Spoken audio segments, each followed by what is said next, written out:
The Mosquito XET didn't start as something revolutionary. In fact, its earlier version, the Mosquito XE, was about as raw as it gets. Open-air cockpit, exposed to the elements, nothing between you and the sky. It was thrilling, no doubt, but also limiting. You felt everything. Wind, temperature, even slight weather changes could ground you instantly. It was fun for short flights, sure. But practical? Not really. Long trips were uncomfortable. Daily use? Almost impossible. And for a lot of people, that was the breaking point. But instead of abandoning the idea, they evolved it. And this is where things start to get serious. The XET wasn't just an upgrade, it was a complete rethink. Suddenly, you had an enclosed cabin, protection from the weather, better ergonomics. A machine that didn't just feel exciting, it felt usable. And the philosophy behind it stayed simple. No unnecessary complexity, no over-engineering. Just focus on what actually matters. Affordability, accessibility, and real-world performance. That's it. And weirdly, that simplicity became its biggest strength. Because while traditional helicopters were adding more systems, more cost, more barriers, this thing was doing the opposite, stripping everything down to what you actually need. But here's the part nobody expected. It didn't feel like a compromise. It felt like an upgrade. So the question becomes, what exactly makes it feel that way once you're in the air? And this is where it starts to get almost unreal. Because when you look at the Mosquito XET, it doesn't scream complexity. It looks simple, clean, almost minimal. But underneath that simplicity, there's some seriously smart engineering going on. The entire body is built using composite materials, lightweight, but strong enough to handle real-world stress. And you notice it immediately. The way it sits, the way it moves, nothing feels sloppy or unstable.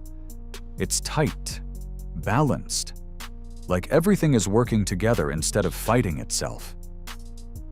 Then there's the tail, long, precise, and incredibly stable. In tricky conditions, especially crosswinds, stability matters more than most people realize. It gives you confidence. And confidence in something that flies is everything. But the real magic happens with the rotor system. Smooth, controlled, almost effortless. You're not wrestling the helicopter, you're guiding it.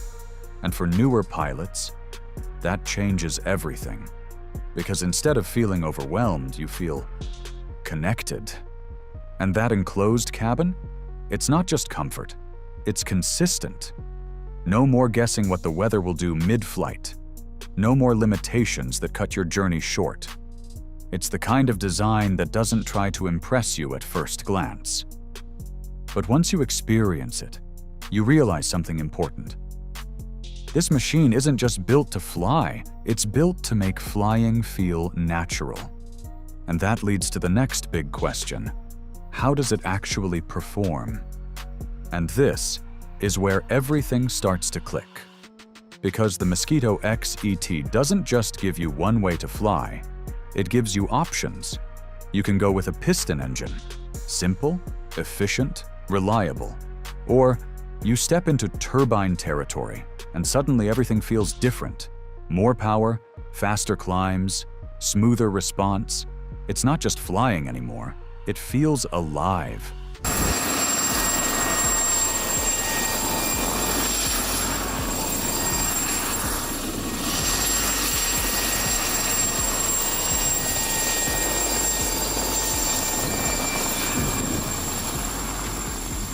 And here's the surprising part. The performance isn't far off from certified helicopters like the Robinson R-22. Cruise speeds hold up, and fuel costs? Shockingly low. Some flights cost less than a long drive. That's the moment it hits you. This isn't a toy anymore, it's real transportation. But then you sit inside, and things get even more unexpected. The cockpit is simple, almost too simple. One seat, but surprisingly spacious. Controls are intuitive. Cyclic, throttle, pedals. Nothing feels overwhelming. It's like the machine is guiding you instead of testing you. And for a second, you realize something crazy. What if flying a helicopter didn't have to be complicated? Because this one makes it feel easy. But that raises a bigger question. Is it actually safe or just easy? Now, this is the part where most people hesitate. Because no matter how cheap or advanced something sounds, the real question is always the same. Is it actually safe? And for ultralights, that question used to be a deal breaker. But with the Mosquito XET, things feel different. First, there's redundancy, especially in the turbine setups. If one component fails, the system doesn't just give up. It keeps going, and that changes the entire mindset. You're not flying, hoping everything works. You're flying knowing there's backup built in. That kind of confidence is rare, especially in this category. Then comes the way it actually responds. Smooth, predictable, almost forgiving. You make small inputs, and the helicopter reacts exactly how you expect.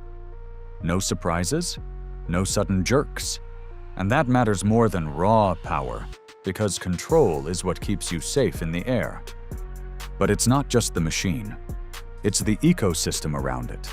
Real-world testing, available parts, trained technicians, and a growing pilot community.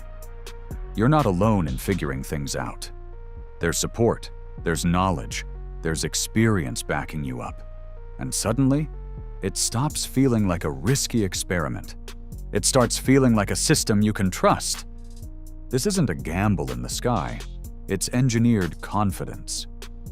But then, a bigger question hits. If it's this safe, this capable, why is it so cheap? And this is where things get almost hard to believe, because everything we've talked about so far, performance, safety, usability, you'd expect a massive price tag attached to it. That's how aviation works, or at least, that's how it used to work.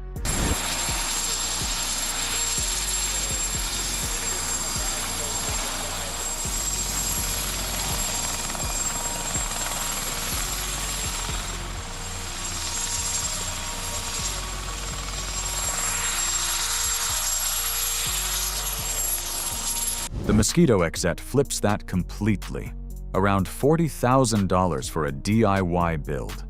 That's not a typo. That's not a stripped-down toy version. That's a real, flyable helicopter. Now compare that to the Robinson R22. Even used, you're looking at anywhere from $100,000 to $400,000 depending on condition. And that's before you even start flying. Because once it's in the air, the costs keep going. The R22 burns through about $150 to $300 per hour when you factor in fuel, maintenance, and operational expenses. And over time, that adds up fast. But the XET, completely different story. Lower fuel consumption, simpler systems, less maintenance overhead. Some flights can literally cost less than a long drive in a car. And that's where the real shift happens. Not just in price, but in accessibility. Because suddenly, this isn't just for wealthy pilots anymore. It's for regular people. People who never even considered owning an aircraft before. You're not just saving money, you're changing who gets to fly. But here's the real test. Can something this affordable actually replace what the R22 does in the real world? Now imagine this for a second. You're stuck in traffic, cars barely moving, hours slipping away. And instead of waiting, you lift off, straight up, over everything. And minutes later, you're already there. That's not some futuristic concept anymore. That's what the Mosquito XET is quietly making possible.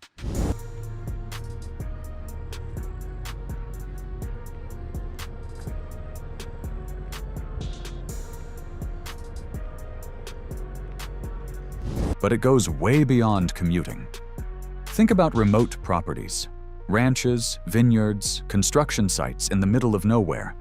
Places that take hours to reach by road suddenly become simple, direct, efficient, No complicated logistics, just point, lift, and go. And then there's training. This is where things get really interesting. Because while the Robinson R22 has always dominated this space, the XET is starting to make a case for itself. Predictable handling, forgiving controls, it gives new pilots confidence without overwhelming them. Plus, it can land in tighter spaces, smaller footprint, more flexibility.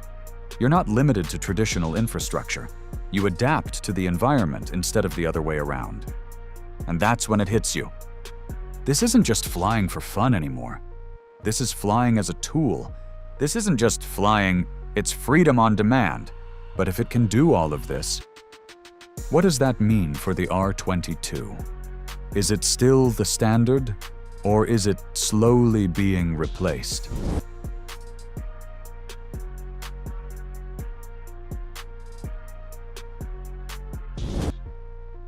So now, it comes down to this, the direct comparison. On one side, you have the Robinson R22, certified, proven, trusted for decades, a machine that built its reputation on reliability and simplicity. And to be fair, it still does that incredibly well.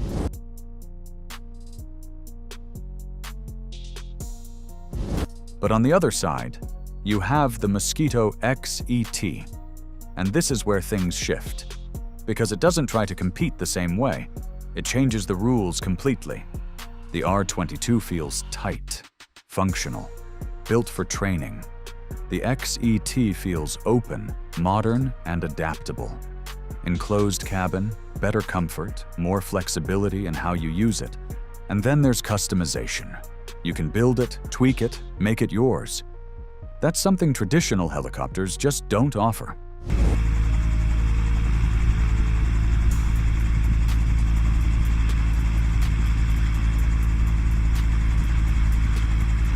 And what's even more interesting, it combines strengths from across the ultralight world.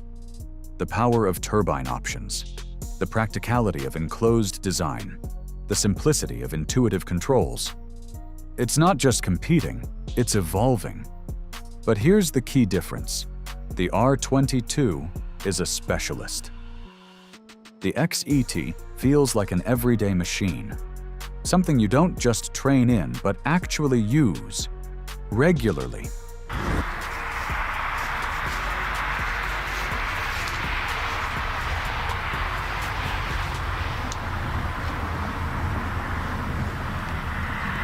It's not that the R22 failed, it's that something better showed up. And that raises a bigger question. If this is the present, what does the future look like? And this is where things start to feel bigger than just one helicopter. Because what we're seeing right now isn't just a comparison, it's a shift, a glimpse into where aviation is heading.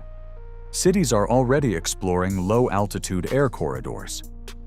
Urban air mobility isn't just a concept anymore, it's being planned, tested, built. Machines like the Jetson one are pushing toward fully electric, even autonomous flight. A future where you don't even need to pilot. But here's the catch. Those machines aren't accessible, not yet. They're expensive, experimental, and still out of reach for most people. And that's exactly where the Mosquito XET fits in. It's not the distant future, it's the bridge to it. A machine you can actually own, actually fly, actually learn on. It gives pilots real experience today, skills that will matter when the next generation of aircraft arrives. Flight schools are noticing, hobbyists are adapting.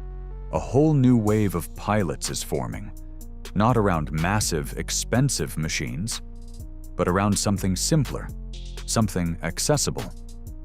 And maybe that's the biggest shift of all. The future isn't coming, it's already here.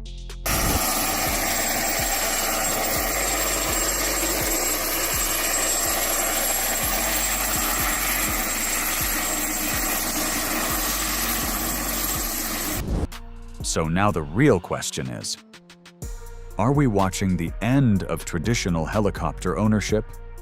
or just the beginning of something completely new? And it all comes back to that one idea: a $40,000 helicopter challenging something that ruled the skies for decades. Not by being louder or bigger, but by being simpler, smarter, and accessible. So now I'm curious, if you had the choice, would you stick with the legacy or take a chance on the future?